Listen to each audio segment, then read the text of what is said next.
চা তো পড়ে যাচ্ছে। একজন মিলিটারি অফিসার। হ্যাঁ, তো ওই একজন ভদ্রলোক একজন গুরুর কাছে গেছে, গুরু তাকে চা সার্ভ করেছে, এবার চা খাচ্ছে।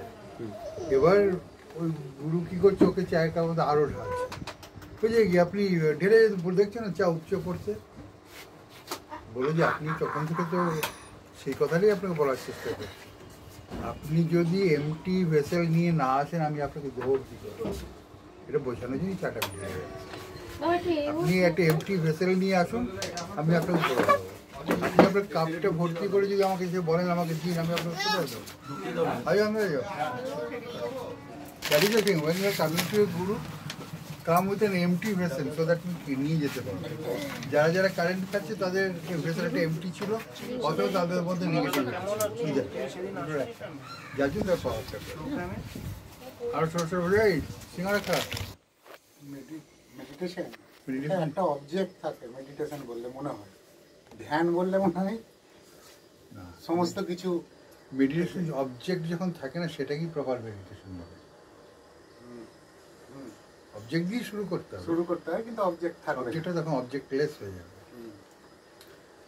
ধ্যান সংলীন মানস নির্বিষয় মনঃ।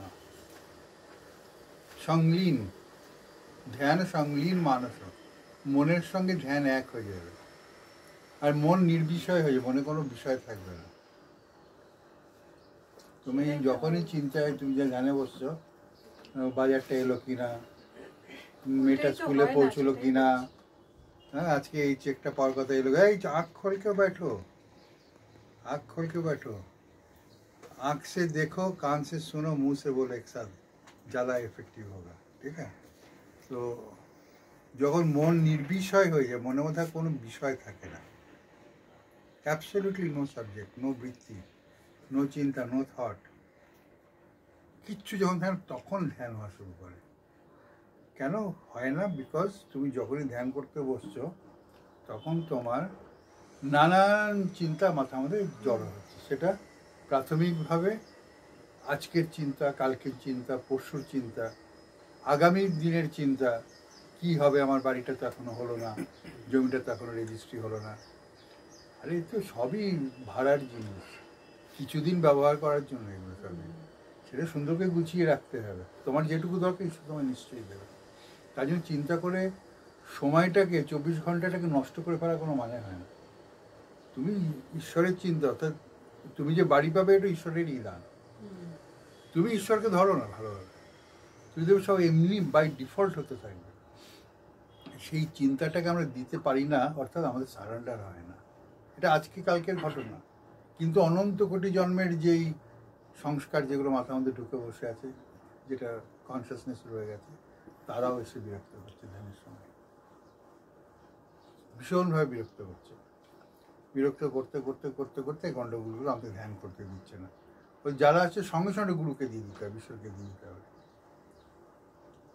তুমি এখানে বসে খাবে, জায়গাটা পরিষ্কার করে নিলে, 2 ঘন্টা বাদে আবার ধুলোবালি নোংরা পড়ে জায়গাটা আবার পরিষ্কার করে আবার খেতে বসো। Cleaning, always cleaning, continuous cleaning of your সংস্কার হচ্ছে কি আসল ধ্যান। ধ্যান করতে করতে একটা ক্লিন করে ফেলে, ক্লিন করে ধ্যান করছে, যা নামছে আবার দিতে থাকছে ঈশ্বরকে, দিতে দিতে দিতে দিতে যখন একটা এরিয়া তুমি ভ্যাকিউম দিয়ে একটা ফুয়েল তৈরি করলে, সেই ফুয়েলটা দিয়ে কী করে ধ্যান করলে, ধ্যান থেকে যেই বেরিয়ে এলে আবার নর্মাল কাজের মধ্যে নেমে গেলে, আবার চিন্তা আছে তোমার জাল ছেঁকে দেবো, নোংরা করে দেবো, আবার পরিষ্কার করে আবার ধ্যানে বসো। এই করতে করতে করতে করতে একদিন দেবে নোংরা করার এলিমেন্টগুলো তোমার কাছে নেই। তোমার তো কোনো অভাব নেই, আছে, ভাবে না থাকলে অভাব হয়। ভাব মানে ঈশ্বর ভাব। তুমি ঈশ্বরের সঙ্গে যুক্ত হয়ে আছো, তুমি সঙ্গীতের সঙ্গে যুক্ত হয়ে আছো, কিন্তু গানের সঙ্গে যুক্ত হয়ে আছো কিনা। আমাকে একটা ছেলে কালকে ফোন করে বললো যে তো ধ্যান তো তোর খুব ভালো হয়েছে। কানাডায় থাকে ছেলেটা, বাচ্চা ছেলে, এই হাই স্কুল পাস করে এভিয়েশন শিখতে গেছে, মানে এভিয়েশন টেকনোলজি শিখতে গেছে কানাডাতে। তো মাঝখানে একদিন ওকে ওর রুমমেটরা সামনে করতে অসুবিধা করে, গ্যারেজে গিয়ে ও ধ্যান করছে, ভূত এসে ধরেছে, ওকে প্রেতাত্মা এসে ধরেছে, ও ভয় পালিয়ে এসছে। ঠিক আছে, তাই আমি বললাম এই করবি, এর ধ্যানে বসলে আত্মা প্রেতাত্মারা এসে বিরক্ত করেন, ওরা এসে চায় যে আমাকে একটু উদ্ধার হওয়ার উপায় বলে দাও, আমার তো শরীরটা নেই। আর মানুষের শরীর না থাকলে মানুষের উদ্ধারের উপায় হয় না। আর এই শরীরটা হচ্ছে কি আসল জিনিস, যেটা দিয়ে আমরা this the instrument by which we can do the works of God. আমরা ঈশ্বরের ধ্যান করতে যদি শরীর না তুমি ধ্যান করতে পারবে না। হাউএভার, তো ছেলেটা কালকে অনেকদিন বাদ আবার ফোন করলো, তো আমার তো ধ্যান খুব ভালো হচ্ছে, তো ভালো ভালো জিনিস হচ্ছে। হ্যাঁ, मुझे बहुत बढ़िया म्यूजिक सुनाई दे रहा है जो हमको भी सुनाई नहीं है। তার মানে কি, ওর সুর এত সূক্ষ্ম হয়েছে, ও প্রথম নাদ, দ্বিতীয় নাদ, তৃতীয়, চতুর্থ, পঞ্চম নাদে উঠে গেছে, নাদ নাদান্ত, যেখানে গিয়ে ও সুরের আকাশটায় পেয়ে গেছে, যেখানে ঈশ্বরের সুর সবসময় বাজছে, সেখানে ঈশ্বর সারাদিন সব সময় বসে গন্ধর্ব লোকের গান করেই যাচ্ছেন। ওর চেনা জানা লোকরা, ওর যে সেই উন্নত আত্মার ওখানে সারাদিন গান করে যাচ্ছে, নানান রাগ রাগিনী হচ্ছে ওখানে। আর সেটা শুনতে পাওয়াটা হচ্ছে চরম সৌভাগ্যের ব্যাপার, সেখানে পৌঁছে যাওয়া। তো ও সেখানে পৌঁছেছে। কত বয়স? হার্ডলি 19-20 বছর বয়স হবে ছেলেটা। দীক্ষা হয়েছে হার্ডলি 1 থেকে 1.5 বছর। আমুল গৌতম দিনে পালসে একটা ছেলেটা। তো হবে কেন হলো এটা? বিকজ ও ধ্যান করে যারা পৌঁছতে পেরেছে। কম বয়স থেকে কেন শুরু করতে বলা হয়? যে কেউ যদি 13 বছর বয়স থেকে শুরু করে, তুমি নিজে ব্যাগিয়ারে গিয়ে দেখো 13 বছর বয়সে কী ছিল আমাদের। কোনো চিন্তার জন্য বাবার হোটেলে আছি, খাচ্ছি দাচ্ছি, মা জামা কাপড় কেচে দিচ্ছে, স্কুলে যাচ্ছি, খেলছি, এসে আবার পড়াশোনা করছি না, ফাঁকি মারছি, আবার বন্ধুদের সঙ্গে আড্ডা মারছি, কোনো চিন্তাই নেই, কোনো রেসপন্সিবিলিটি তো ছিল না। আর এখন এত রেসপন্সিবিলিটি, এত চিন্তা যে আমাদের ধ্যান করতে অসুবিধা হয়। হয়তো কেউ 13 বছর বয়স থেকে যদি ব্যাপারটা তৈরি করা শুরু করে, গাছটাকে বানানো শুরু করে, গাছটা বেড়া দিয়ে, তাহলে গাছটা সত্যিকারের গাছ হয়ে যাবে। যেন ক্রিয়া, ধ্যান, আধ্যাত্মিকতার জগতে ঢুকতে গেলে যত কম বয়সে ঢোকা যায় ততই লাভ। বুড়ো শালিক যেমন কথা শিখতে চায় না, বুড়ো পাখি যেমন কথা শিখতে চায় না, তবু শেখে, শিখবে বলে সে এসছে। বাদবাকিরা শিখবে না বলেই আসে না এখানে, যে শিখবে সেই আসছে। এবার এই ধ্যানের প্রসেসটা শেখাটা হচ্ছে সবচেয়ে বড় জিনিস। আর যে প্রত্যেকদিন ধ্যান করে ধ্যানের মুডটাকে ধরে রাখতে হয়। তুমি একবার ধ্যান করে এখানে উঠে গেছো, তুমি এখানটায় থাকো, অলওয়েজ অ্যাঙ্কার ইন গড। সবসময় ঈশ্বরের সঙ্গে যুক্ত হয়ে থাকার চেষ্টা করো। ঈশ্বরের সঙ্গে যুক্ত হয়ে থাকা মানে তাকে, তিনি যে শ্বাস নিচ্ছেন, এই শ্বাসটাকে অবজার্ভ করা। Watch your every breath. প্রত্যেকটা শ্বাসকে নজর রাখো, জানলে তুমি ঈশ্বরের সঙ্গে যুক্ত হয়েছে। তুমি ধ্বনি করো, কনস্ট্যান্ট ধ্বনি চলছে, কনস্ট্যান্ট ধ্বনি চলছে। হ্যাঁ, এবং ওটা গানেও পরিবর্তন হয়ে যাবে। নানান ধরনের ধ্বনি আসতে, অদ্ভুত ধ্বনি আসবে, যে ধ্বনি তুমি কোনোদিন শোনোনি। এই যে হঠাৎই কোনো ভালো গায়ক বা কোনো ভালো ওস্তাদ বা কোনো ভালো পণ্ডিত হঠাৎ রাগ সৃষ্টি করে, কী করে করে? ও শুনতে পায় বলে সৃষ্টি করে। যে মালগুঞ্জি রাগটা, মালগুঞ্জি রবিশঙ্করের তৈরি করা, তো মালগুঞ্জি রাগটা, তো উনি সেটা শুনেছিলেন বলে উনি ওটা বানিয়ে রেখে গেছেন। কি হরিদাসী মাল্লার, সন্ত হরিদাস যে তানসেনের গুরু ছিল, সেটা মালহার তৈরি করেছিল। সেটা সে শুনেছিল বলেই তৈরি করে কোনো আদারওয়াইজ তো যা আছে 22টা স্বরকে কম্পিউটারে ফেলে তো লক্ষ লক্ষ রাগ তৈরি করে দেওয়া যায়, বাই মিনস অফ পারমিটেশন কম্বিনেশন। কিন্তু তাতে কি কোনো রূপ থাকবে? কোনো রূপ থাকবে না, বিস্তার থাকবে না। ওটা মেকানিক্যাল হয়ে যাবে জিনিসটা। শুনুন, যেটা অলরেডি তৈরি করে সেগুলোকে একটু একটু একটু করে ডাউনলোড করা, সেটাই হচ্ছে ধ্যান। হ্যাঁ, প্রত্যেকটা রাগ হয়ে তৈরি, প্রত্যেকটাই ওইভাবে তৈরি হয়েছে, প্রতিটি রাগই তৈরি হয়েছে। এখন কী হচ্ছে, এখন সেই গুরুও নেই, আর সেই শিষ্য, সেই আর্ডেন্ট শিষ্যও নেই। যেন জিনিসটা একটা জায়গায় ব্লকড হয়ে গেছে। ব্লক ছাড়বে, আবার ছাড়বে, ব্লক আবার তৈরি, কারণ এই জিনিস শাশ্বত, কোনোদিন নষ্ট হবে না। আবার সে অদ্ভুত গুরু নেবে আসবে, সে আবার গান শেখাবে, আবার তৈরি করবে। একটা অবধি চলে এসছে গিয়ে সে কেন এখনকার, আমি যদিও মিউজিক নিয়ে কথা বলছিলাম না, এখন তো ঢুকলি বলে আমি বলছি, সঙ্গীতটাকে একটা এমন পণ্য পদার্থ তৈরি করে ফেলা হয়ে গেছে যেন ঈশ্বরই সেখানে গুরু বা সেখানে শিষ্য তৈরি করাচ্ছে না। ঠিক আছে, ব্যাপারটা ধ্বংস হোক আগে একটা জায়গায়, আবার নতুন করে তৈরি হবে। এগুলো তো ধ্বংস হয় না, এগুলো থেকেই যায়। তো যাই হোক, এই ধ্যানটা যে যত ভালোভাবে করবে সে তত এগোবে। আবার অনেকের ধারণা থাকে, আমি তো ক্রিয়া করছি, ধ্যান করছি, আমার তো কিছুই হয় না, যা ছিলাম কী হচ্ছে না তোমার জানার দরকার নেই। তোমাকে খেতে বলা যে ওই যে বাচ্চাটা খেতে চায় না, ওর মা ওকে ডেলি খাওয়াচ্ছে জোর, ও জানে না ও কী খাচ্ছে, আর খেয়ে ওর লাভটা কি? লম্বায় বাড়ছে, চওড়ায় বাড়ছে, বুদ্ধিতে বাড়ছে, আয়তনে বাড়ছে, ওজন বাড়ছে। ও আস্তে আস্তে শৈশব থেকে কৈশোর আসবে, কৈশোর থেকে যৌবনে আসবে, তবে নয় খাবারটা পাচ্ছে বলে। ও তো এখন ওটা মানে বুঝতে পারছে না, কিন্তু খাবারটা পেয়ে যাচ্ছে। ঠিক তেমনি তুমি ধ্যান করছো, ধ্যান করে কি পাচ্ছ না তুমি বুঝতে পারছো না, কিন্তু একটা দিন আসবে ওটাই তোমাকে কত বড় তৈরি করে, তুমি যেদিন জানবে সেদিন অবাক হবে, আরে সত্যি তো আমি এগুলো করেছি, এই জমে গেছে, তাই কি না? হ্যাঁ, সেগুলো একটা জমা করে যাও।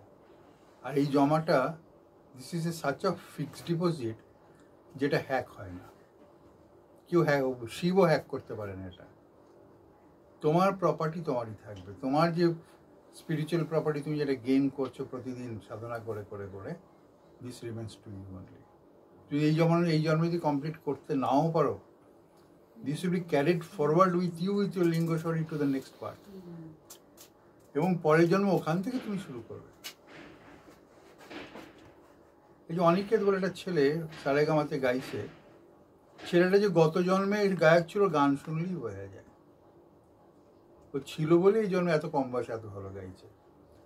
আবার অনেক আছে হয়তো ভালো পণ্ডিতের সঙ্গে 20 বছর 30 বছর রগড় আছে, এখনো সা লাগাতে শেখেনি, because of the pattern he learned in his last incarnations and he is carrying forward with that and he has started in this time. তাকে ছোট করছি না, এই আবার পরের জন্মে গিয়ে এমন গান করবে সব অদ্ভুত, লোকে তখন অবাক হয়ে যাবে। তোমার টেকনোলজির তোমার ব্যাংক ব্যালেন্স তোমাকে বাড়াতে হবে। কি ব্যাংক ব্যালেন্স? আধ্যাত্মিক ব্যাংক ব্যালেন্স। যা চিন্তা করছো সেটা বীজ হিসেবে রোপণ হয়ে যাবে। তুমি যদি তোমার ইচ্ছা, তোমার আকাঙ্ক্ষা, লোভ, লালসা বাড়াতে থাকো, প্রত্যেকটা বীজ তুমি যখনই ওটাকে ফুলফিল করতে পারছো না, কিন্তু বীজটা তোমার ব্রেনের মধ্যে, তোমার সংস্কারের মধ্যে যুক্ত হয়ে বসে থাকলো, ওটাই তোমাকে জ্বালাবে। সেরকম ইচ্ছা না রাখাই ভালো। Life is thirst and thirst is suffering. তুমি ভাবলে ভিআইপি বিরাট বড় মহল্লা বাড়ি হবে আমার, লিফট থাকবে, সুইচটি পাই করে উঠে যাবো, জল নিয়ে তুলবে, নিয়ে থেকে বন্ধ হবে, এই বললে ডাকলে 2টো 10টা নকর চাকর চলে আসবে, তুমি ভাবলে মনে মনে, কিন্তু তুমি ফুলফিল করতে পারলে না, ওটাই তোমার দুঃখের কারণ হয়ে দাঁড়াবে। কাজে তুমি ভাবলে আরামসে আছি, শোয়ার তো ভাই একটা জায়গা আছে, খাওয়ার তো একটা জায়গা আছে, পেট ভরে তো খাচ্ছি, এত সুন্দর কথা হচ্ছে শুনছি, আবার বাড়ি কেউ জামালে বাড়ি খেয়ে হবে, তোমার জিনিস দামে বলে আমার জাবড়া ভালো, মুখ দিয়ে বলে আমার জঞ্জাল ভালো,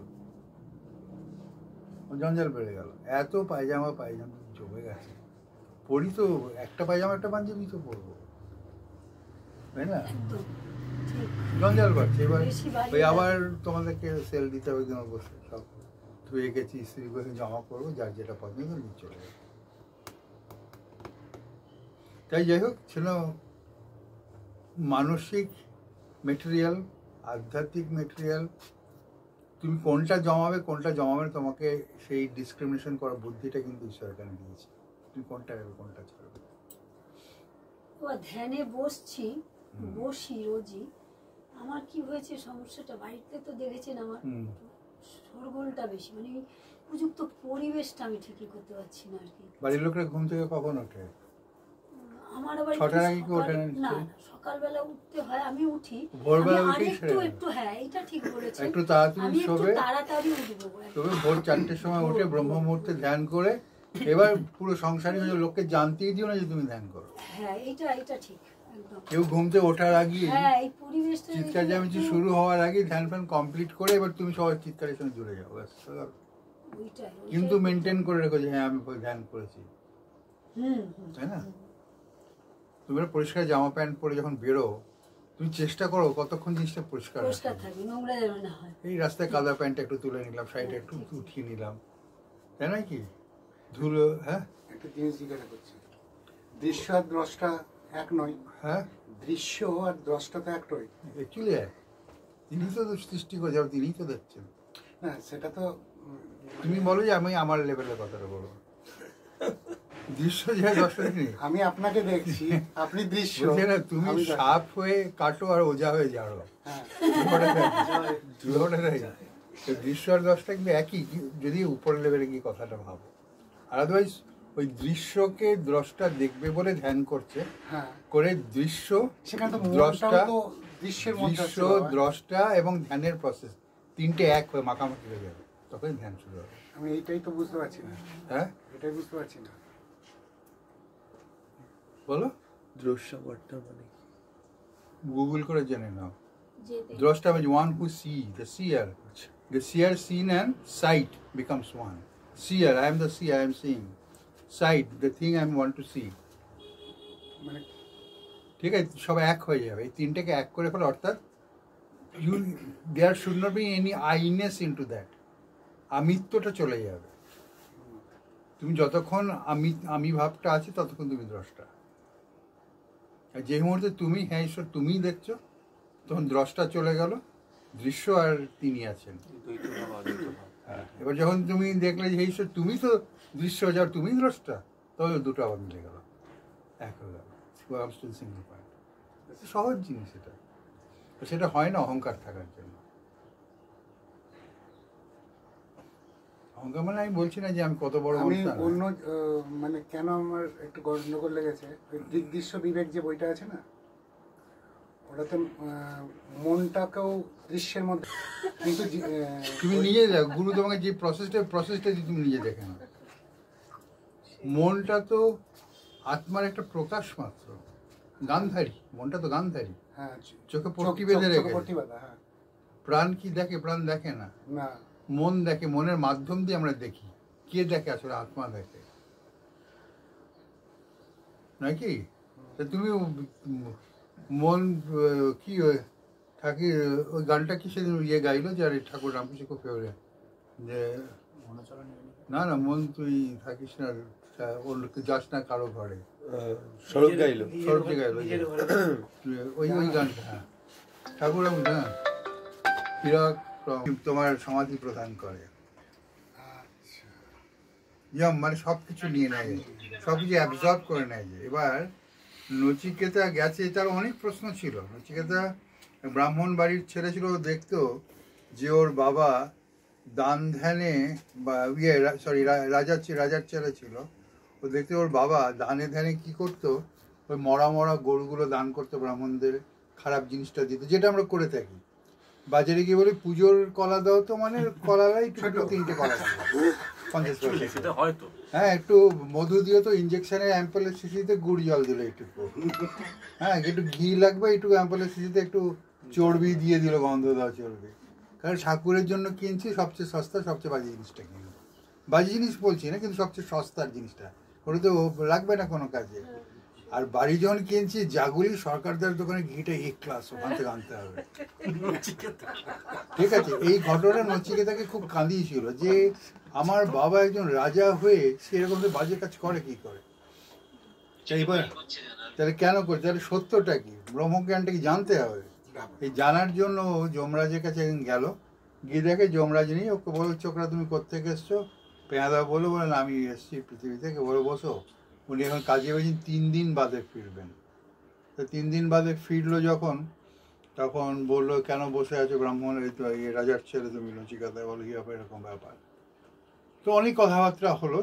মূল কথা যেটা উনি বললেন, দেখো সমস্ত বিশ্ব ব্রহ্মাণ্ডে প্রত্যেকে সজ্ঞানে এবং অজ্ঞানে ব্রহ্মের দিকেই ধাবিত হইতেছে।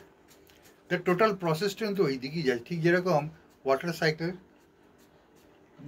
মেঘ থেকে জল পড়লো, জল পড়ে সমুদ্রে এলো, নদীতে এলো, আবার রৌদ্রে শুকলো, আবার বাষ্প হয়ে গেলো, আবার উপর গেলো, আবার মেঘ হলো, আবার পড়লো। This is the process going on, continuously going on. এবার নচিকেতাকে বললো যে তুমি যদি প্রসেসটা জানতে পেরে তার সঙ্গে যুক্ত হও, তুমি আর্লিয়ার পৌঁছবে। আর তুমি প্রসেসটা জানতে না পেরে এমনি মানুষ জীবনযাপন করো, তাতেও তুমি পৌঁছবে। কেন? তুমি সারাদিনে 21,600 বার তুমি হংস জপ করে তোমার মধ্যে আত্মা বসে। হ্যাঁ হ্যাঁ বলো। হ্যাঁ, না চাইলেও করবে, কিন্তু টাইম লেগে যাবে।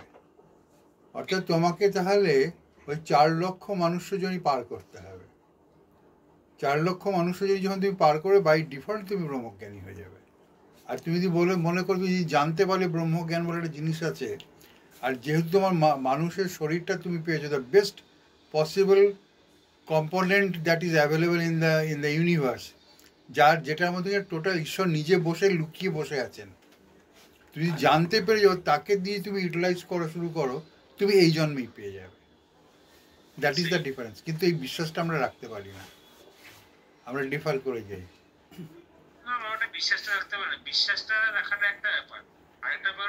না, তাও না, বিশ্বাসটাকে নষ্ট তিনি আবার করে দিয়েছে নানান ঘটনা দিয়ে।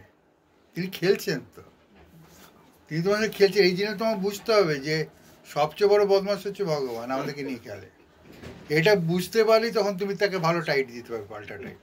তো তুমি যেদিকে যাও, তোমার ঠ্যাং আমি ছাড়বো না, এই জাপটে ধরলাম আজকে, তো পা ব্যথা হলে আমি জাপটে ধরে রাখবো, তাহলে কোথায় ফেলবে তুমি আমাকে দেখি, তাহলে তো চট করে হয়ে যাবে।